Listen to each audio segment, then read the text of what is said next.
Dan selanjutnya masalah haji, kalau tadi terkait dengan umur, ini juga masalah umur.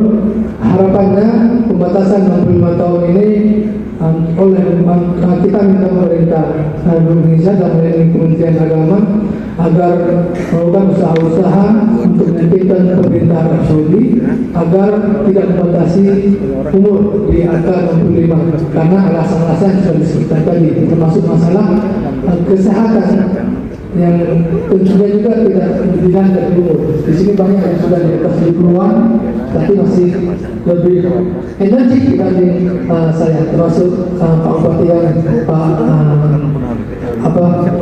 Agung.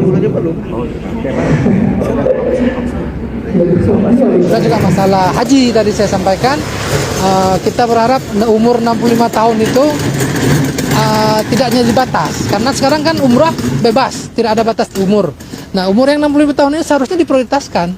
Dengan kondisi pandemi yang sudah tidak ada lagi, yang sudah menjadi endemi, ini seharusnya yang tua-tua ini, yang 65 ke atas, 70 segala macam itu diprioritaskan, bukan dibatasi tapi 65. Nah, kita berharap kepada pemerintah, dalam hal ini Kementerian Agama, untuk mencoba membicarakan ini dengan pemerintah kerajaan Saudi Arabia, sehingga ada solusi-solusi kepada orang-orang tua kita yang sudah di umur 65 ke atas.